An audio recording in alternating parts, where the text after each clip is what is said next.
Bienvenidos a una nueva edición de Arrojarán demonios en mi nombre. Estamos viendo estos últimos programas cómo combatir a los demonios. Y el punto que insistimos más es que se combate con la oración dirigida a Dios, no dirigiéndonos a ellos, no dándoles protagonismo. Y en ese sentido creo que hay que tratar distintos aspectos en los que es fácil equivocarse si no se mantiene clara la mirada puesta en Dios.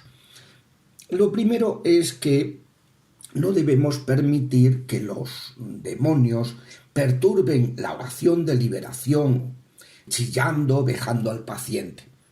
Cuando eso sucede, el sacerdote o el diácono que preside esa oración de intercesión o de liberación debe atarlos y amordazarlos espiritualmente cada vez que se manifiesten, en lugar de permitirles que forcejeen con los que acompañan al ministro. No hay que luchar físicamente, porque además los espíritus tienen ese poder espiritual de utilizar la materia, de utilizar el cuerpo de la persona que está poseída y por tanto pues va a tener mucho más poder que el que pueda tener un ser humano. No es ese el camino para combatirlos.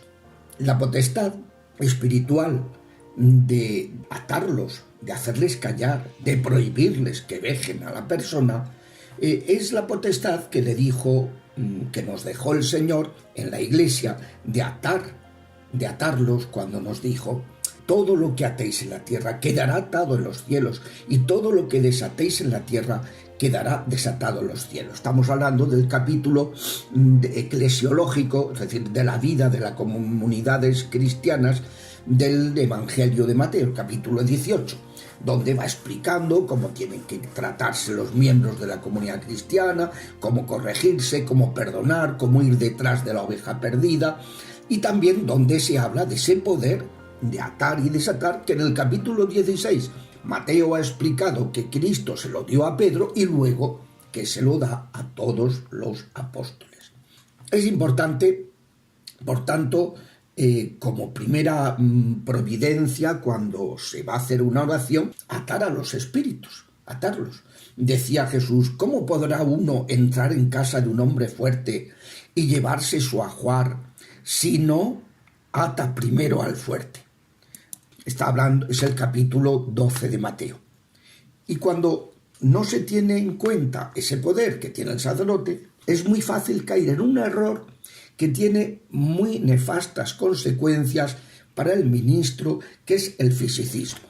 Pues es un error que suelen aprovechar los inmundos para perturbar al exorcista o al sacerdote o diácono que hace una oración de liberación, induciéndolos a prácticas inadecuadas. Yo me he encontrado todo tipo de despropósitos, desde introducirle ceniza, del miércoles de ceniza, al poseído en la boca, hasta, todo tipo de desatinos, de desafueros, de despropósitos, que en el fondo responde a ese error de pensar que hay que perseguir físicamente a los demonios en la parte del cuerpo del paciente en que se estén manifestando.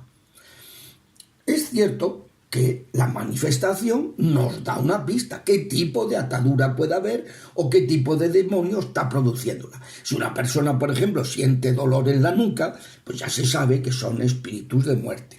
O si siente un frío que lo recorre, pueden ser espíritus de muerte.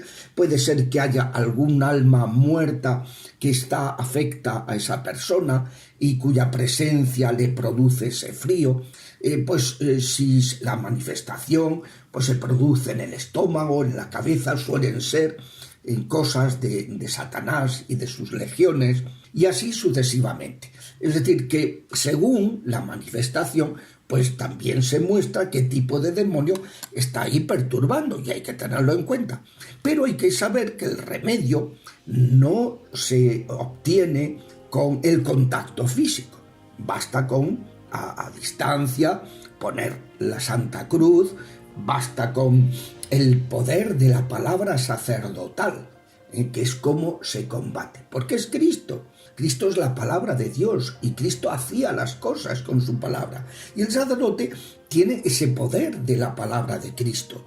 Y con ese poder es como combate y cómo va a expulsar y cómo va a sacar de la persona afectada las distintas ataduras, las distintas afecciones que pueda estar padeciendo.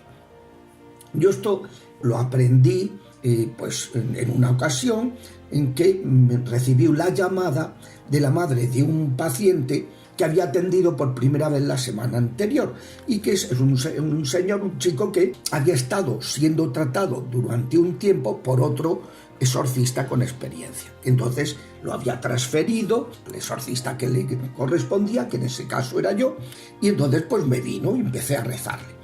Y la señora, la madre, me llama y me dice, mire, le llamaba porque el otro día el exorcismo resultó muy agotador para mi hijo por el forcejeo que se produjo cuando aparecieron las manifestaciones de los demonios que lo empezaron a atacar.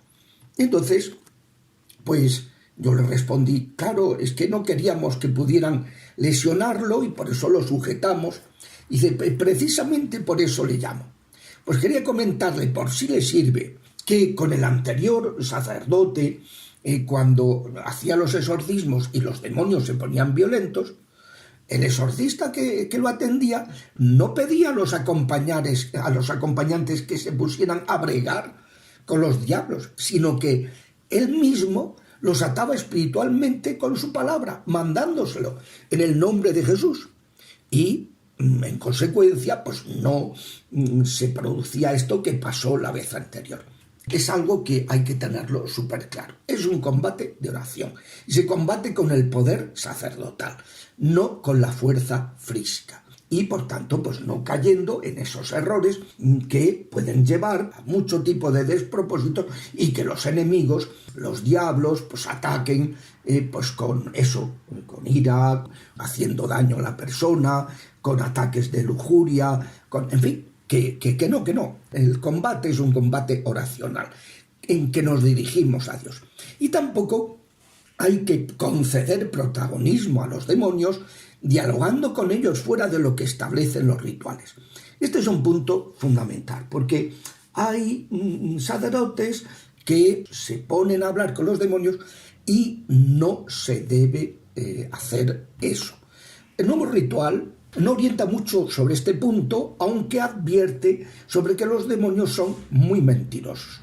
El Papa Francisco, que como saben, pues los obispos de Estados Unidos le han publicado en junio de 2019 un libro sobre su catequesis sobre el demonio, Papa Francisco dice que no hay que hablar con los demonios, que son más inteligentes que nosotros, que son muy mentirosos y que nos van a confundir, porque además manejan la restricción mental estupendamente, y entonces a lo mejor te están diciendo una cosa que es cierta, pero te lo dicen de una manera que saben que vas a ser engañado.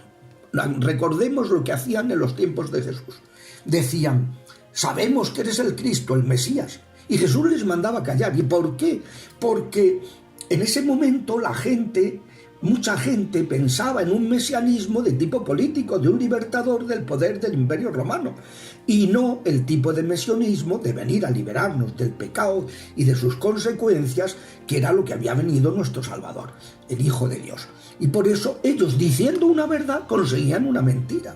Pues eso lo hacían en los tiempos del Señor, y por eso Jesús les mandaba callar. Pues cuánto más pueden confundirnos a nosotros, que estamos siempre muy vulnerables. Por lo tanto, no dialogar, sino que no pretender averiguar las cosas mandándole, pues dime en el nombre de Jesús tal cosa. No, porque es preferible pedírselo al Espíritu Santo, pedírselo a la Virgen, a los santos ángeles, a los santos que nos guíen en la oración, que nos revelen el camino que hemos de seguir, en lugar de dejar que se nos meta la curiosidad o tal. El ritual de 1614, recogiendo una larga experiencia, ya digo que el ritual de 1998 solamente dice eso, que ojo, que son muy mentirosos.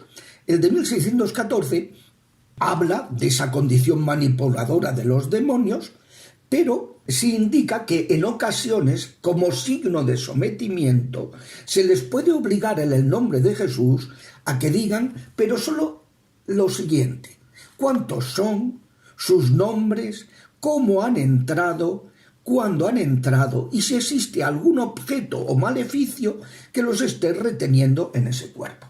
Pero que son preguntas muy concretas en las que no cabe la manipulación y en las que además pues no se va a causar un daño a otras personas porque se difame, se les pregunte quién ha hecho el hechizo. No, porque eso genera odio, ¿no? Genera animadversión a esa persona. Y entonces, pues el ritual de 1614 dice que en lo demás el exorcista ha de mandar callar con autoridad, obligando a los demonios a responder solo a lo que se les pregunta, porque siempre van a aprovechar para confundir y para enredar. Digo esto porque es una cuestión muy, muy clara y que entra dentro de cómo hay que comportarse en esas oraciones. El próximo día seguiremos, Dios mediante, tratando estos aspectos.